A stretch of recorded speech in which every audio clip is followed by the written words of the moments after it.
Hey guys, what's up? My name is Anthony, and welcome to another edition of B&A Sports Talk. So we look at comparisons in sports to kind of predict what's going to happen, and obviously no two things are exactly alike, because if they were alike, people would make a lot of money on anything.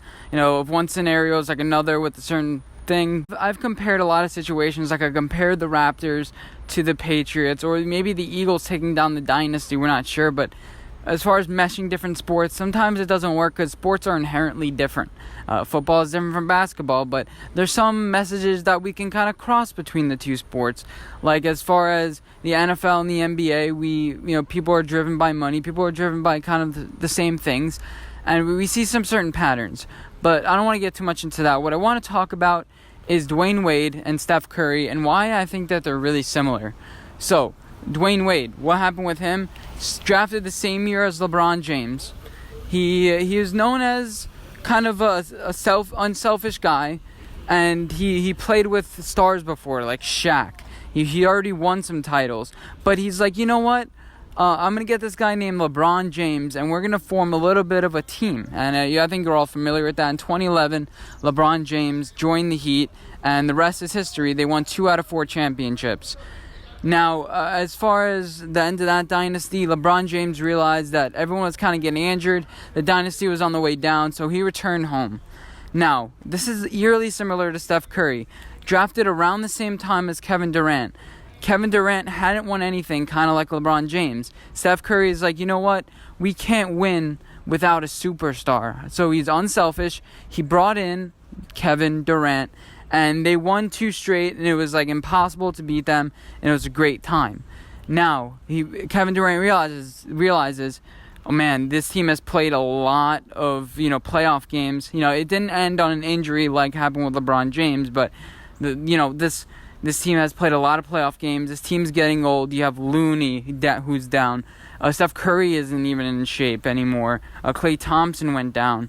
Andre Iguodala. This team is just getting old. Not as dramatic as the Heat, but he realizes this team is getting old. And Kevin Durant and LeBron James, I think, are two different people. I don't think they enjoy moving around, but they have a legacy. Ever since they were drafted, they've been wanting to prove something to people, prove that they can do it, prove that they're not the guy that everyone thinks they are. LeBron James, he was the anointed one. He was the king. He was the chosen one. Kevin Durant now is trying to eclipse LeBron James, so he's going to have to prove it, and I think that's what Kevin Durant wants to do. Now, these situations obviously aren't exactly correct, but and Dwayne Wade and Steph Curry really remind me of each other. Unselfish. Steph Curry's game is a little more three-point, but Dwayne Wade, he's one of the most unstoppable players at his position, pretty much of all time, future Hall of Famers, but they're on the down part of their career, really expected. And Dwayne Wade and Steph Curry, it was their city. It was their city, and they allowed Kevin Durant and LeBron James to briefly be in there. You can tell LeBron James wasn't of Miami, but Dwayne Wade is. It's Wade County.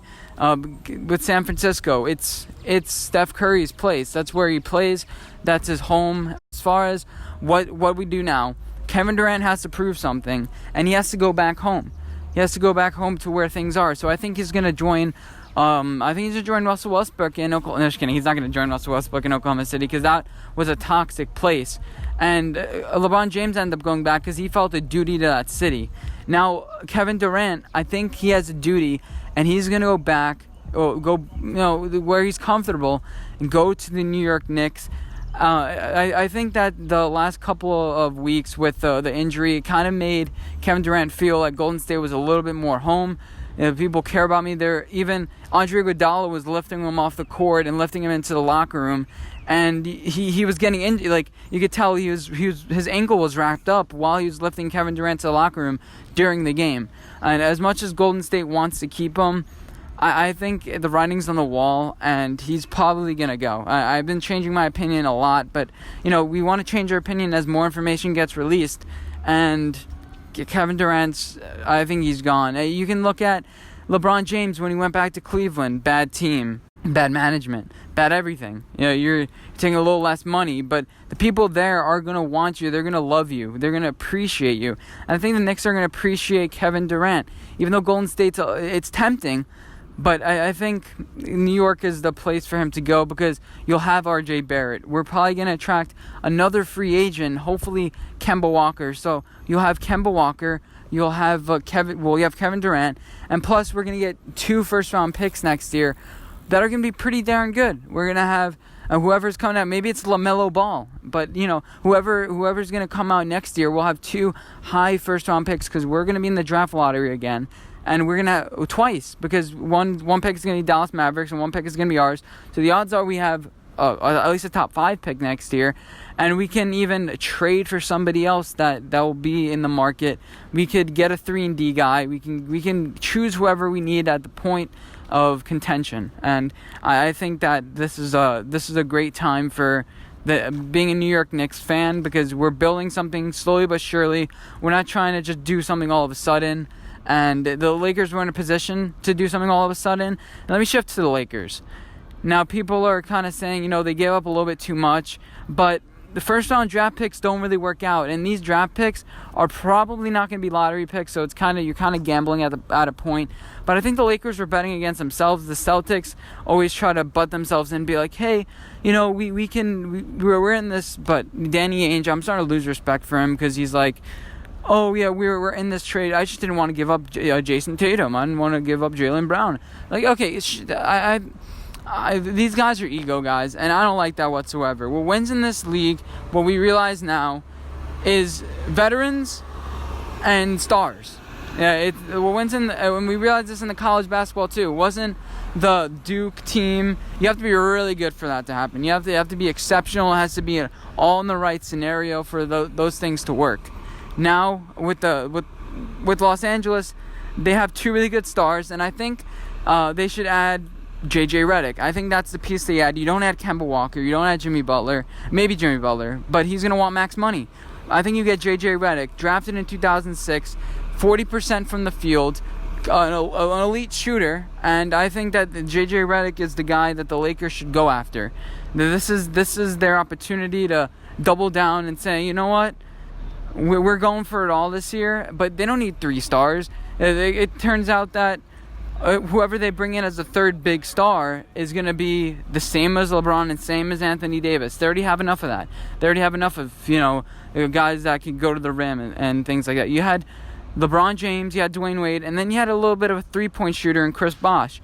You had LeBron James, you had Kyrie Irving, and then you had a 3-pointer in Kevin Love. You need a guy who can 3-and-D, who could shoot, underrated defensively, and I think that could be J.J. Redick. And you're not going to have to pay him a lot. The Pelicans are not going to do you a favor in allowing that max spot to go, because if something happened with if they do the deal in late July, the Lakers get like $10 million more bucks for some reason.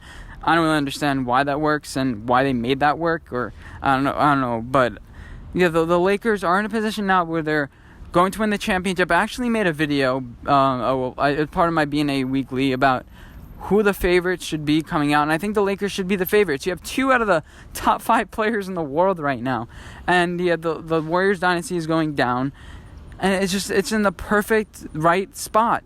And you need a 3-and-D. You need another Kyle Kuzma on this team. You need a guy who can shoot, and you need a guy who could shoot too. You need 2 guys who can shoot. You don't need another LeBron James. You need a roster depth. You need experience on this team. But at this point, I don't feel like I'm adding anything to the conversation because that's what I've been hearing all around. I've heard Kemba Walker. I've heard Kyrie Irving. And I knew once the Lakers got Anthony Davis that you're not going to be able to get another max. We shouldn't even get another max star because I don't think it would work. I don't think it would work with the situation that they have. And the Lakers should be the favorites going into next year, and then the next favorite should be whatever team Kawhi Leonard goes to, whether it's Orlando or whether it's Los Angeles if he stakes with the Raptors. Anywhere where he goes, I think Kawhi Leonard should be the favorite wherever he goes. And yeah, so that's just my opinion about the NBA. I said I wouldn't talk about NBA. I mean, I kind of caught myself, but I'm kind of enjoying a little bit. So let me shift to this real quick. The Rockets are in a very similar position than like the Raptors were last year. You had your kryptonite team or kryptonite player in LeBron James and you couldn't get through. No matter what, you couldn't get through him. The Rockets can't beat the Warriors.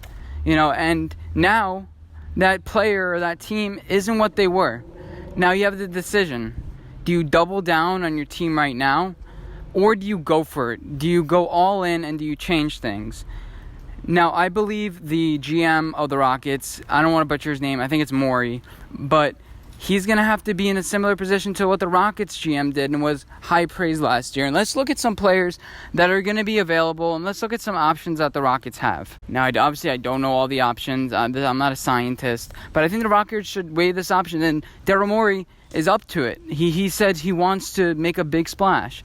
So right now, with the Rockets, you have James Harden, Chris Paul, who's a diminishing asset, kind of like how when the Rockets were a thing, and you had some diminishing assets on this team, and you had some fan favorites like Chris Paul, James Harden.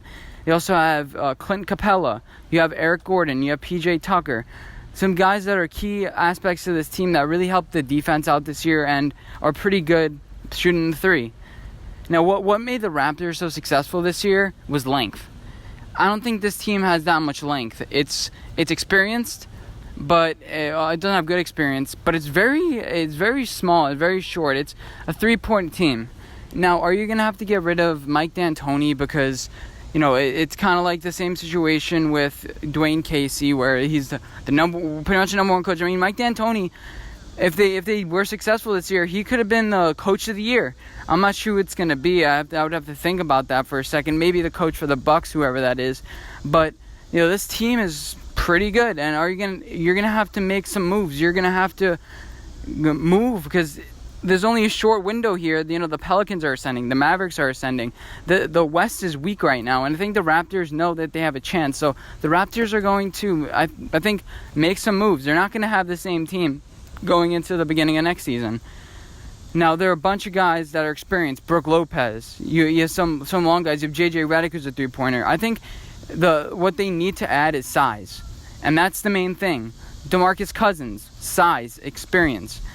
There's a bunch of players that you could start attacking that are veterans, that bring leadership to this team, and that could take this team over the hump. Now, unfortunately, you don't have a Kawhi Leonard this year that you can just get for very little. Kawhi Leonard and Danny Green went just for DeMar DeRozan, and you don't want to get rid of James Harden because he's the heart and soul of this team.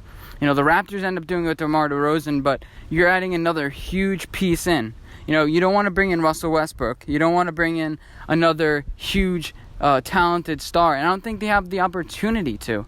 With Chris Paul, this asset's diminishing. Where can they trade Chris Paul to? And I don't think it's a long list. The Knicks aren't going to want a diminishing asset. I think they'll be stupid to take him on. It'll have to be another team that wants to compete now. Are those 76ers looking at this? No, I don't think so. Are the Celtics looking at this? I don't know, because I think they're looking at Bradley Beal. I think they're looking at some other guys that they can add besides, Chris Paul. Like, he's the problem that they're going to have is they don't know how to get rid of him. And that's the problem that the Raptors did not have last year.